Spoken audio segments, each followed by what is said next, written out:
2018. This is a business meeting of the North Kingstown School Committee. If I could have everyone please rise for the Pledge of Allegiance. I pledge allegiance to the flag of the United States of America and to the republic for which it stands, one nation, under God, indivisible, with liberty and justice for all. Thank you. Madam Clerk, could you please call the roll? Mr. Glassball? Here. Mrs. Hoskins? Here. Mr. Jones? Here. Mrs. McGovern? Here. Ms. Stevens? Here. Mrs. Schott? And student representatives. Here. Thank you. And if you could call the calendar. Monday, April 30th, 2018, there'll be a CLAC meeting at 6:30 at Davisville Academy. And Tuesday, May 8th, there is a school committee business meeting. Thank you. Any presentations or recognitions this We evening? have one recognition. Dr. Humphrey? Yes, sorry about that. It's okay.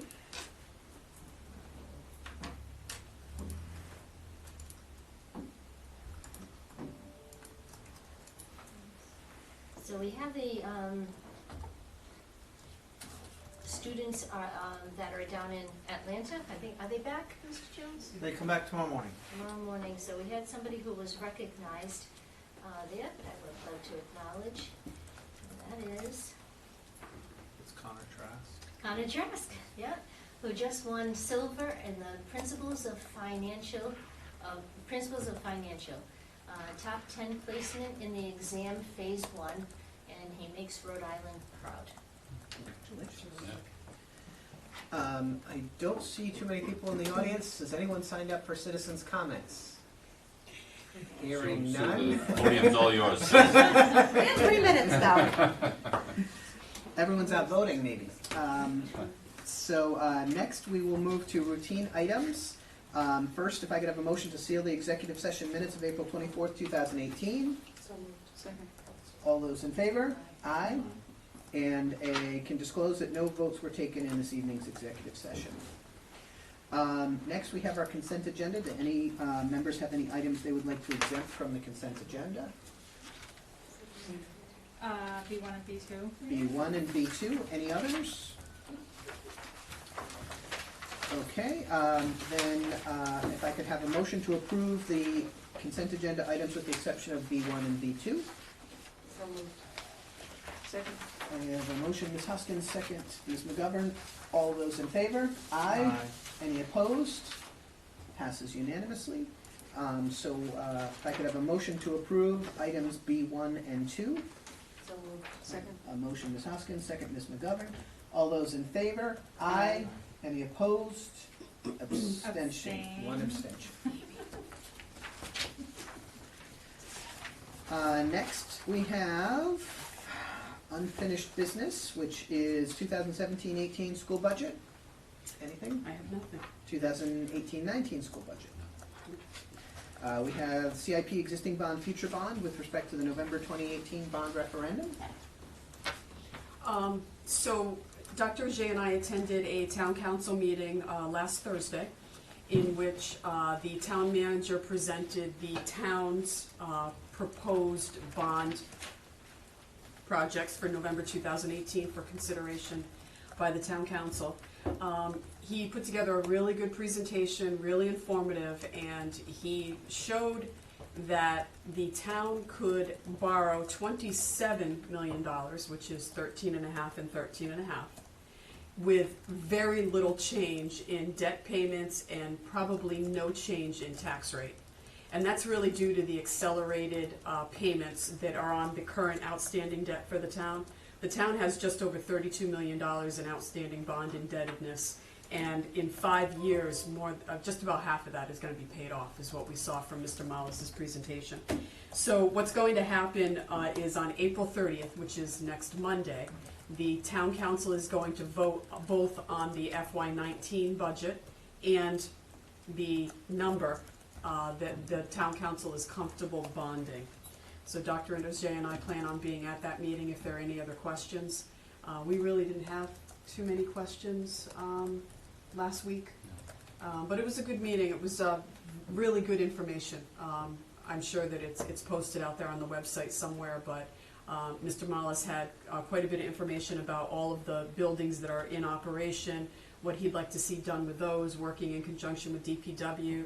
quite a bit of Parks and Rec information, and some information on 80 Boston Neck Road as well. So we're just waiting to hear what the town council is comfortable bonding, what will be allocated to the school department, and whether or not the bond will be a joint school and town bond, or if they will be two separate.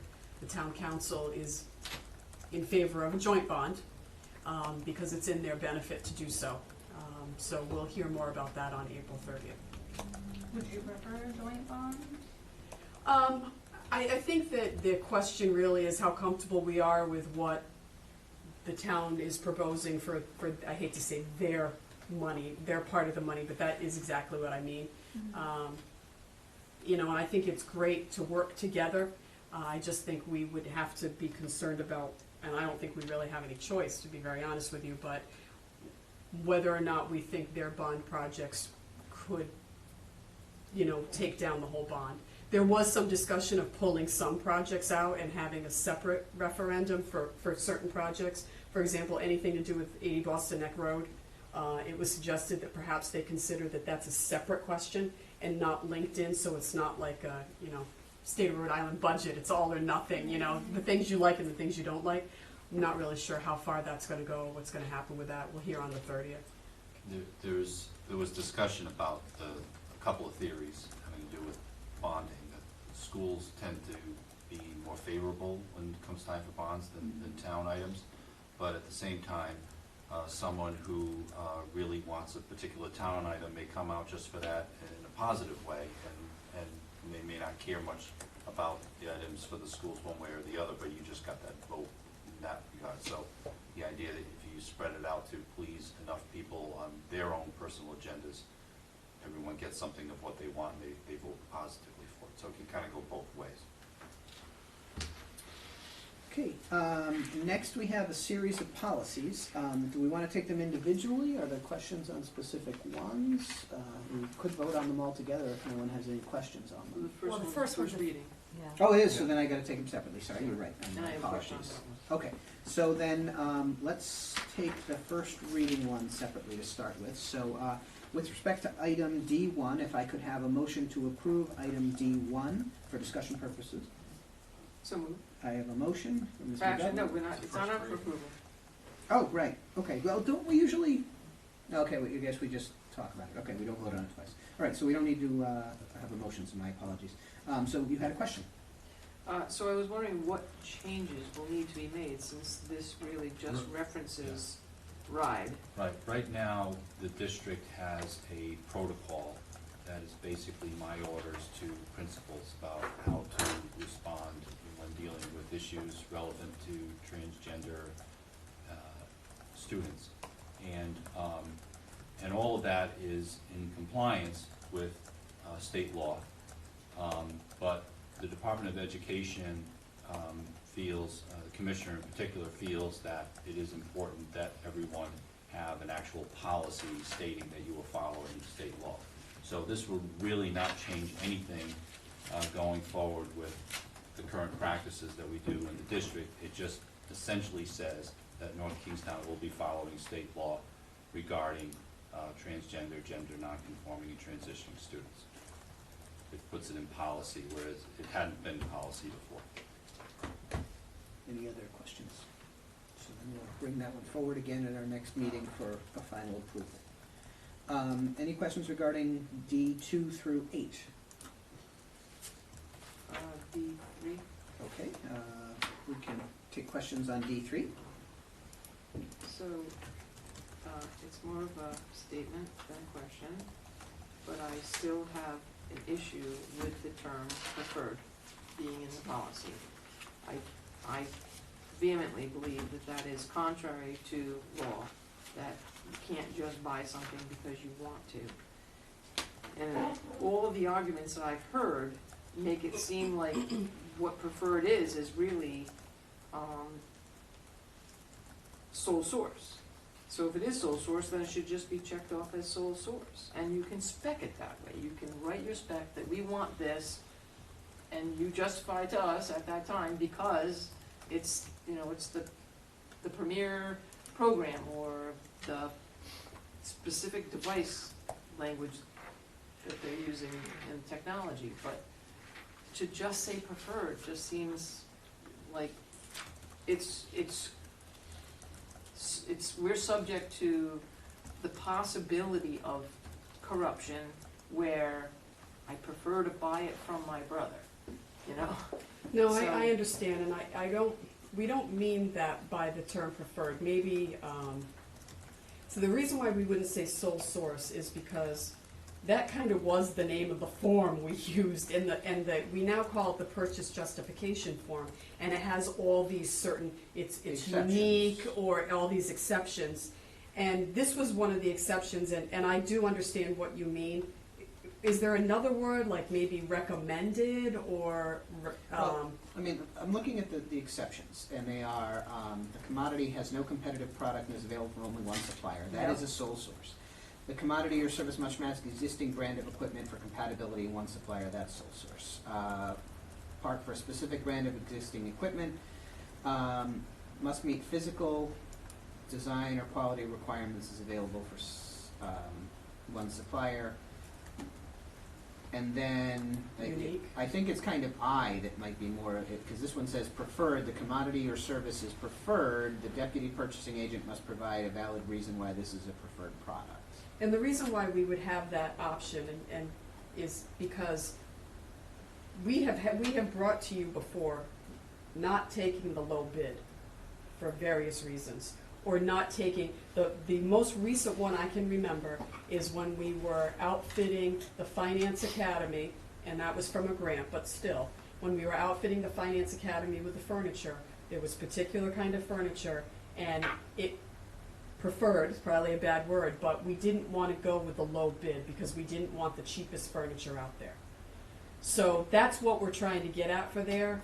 So if there's another word, because none of those other categories fit that scenario. Mhm. I've also brought to you actual services where we've asked not to take the low bid because we didn't think the low bidder was qualified. But, and I mean, I've seen that happen, Yep. and I mean, there have been times when, I can't think of the time when we've done it when I was on the committee, but I can remember seeing it happen, where you have a situation where the low bidder may be only slightly lower, but the next highest bidder happens to be a local vendor.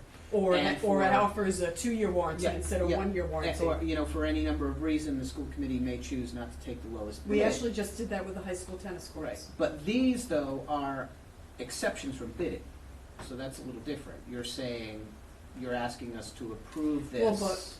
Well, but it could be something that's in the over 2,500 but less than 5,000. Mhm.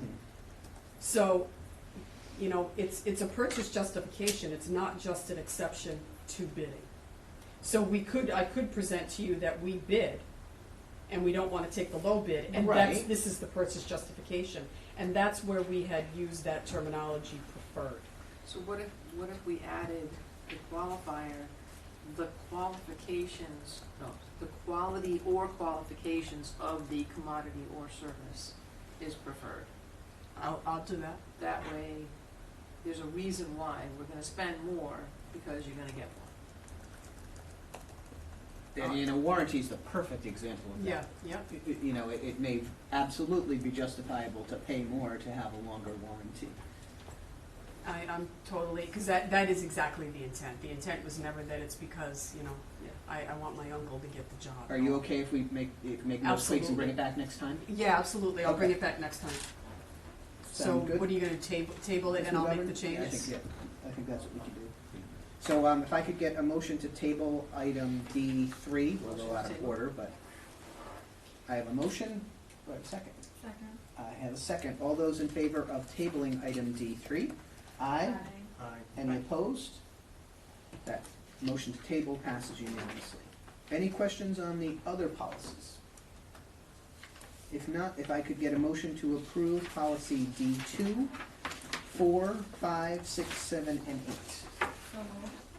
I have a motion to set that, sorry, I didn't see. Ms. Stevens? Second. Second, Ms. Hoskins. Any further discussion on the remaining policies? Hearing none, all those in favor? Aye. Aye. Any opposed? Passes unanimously, and that is the end of our agenda, so I would ask for a motion to adjourn. So moved. All those in favor? Aye. Thank you, everybody. Thank you. We have to drive really fast. Well, I Make have it to. until the discussion is big. I didn't get there either. If it goes down by 2 Yes.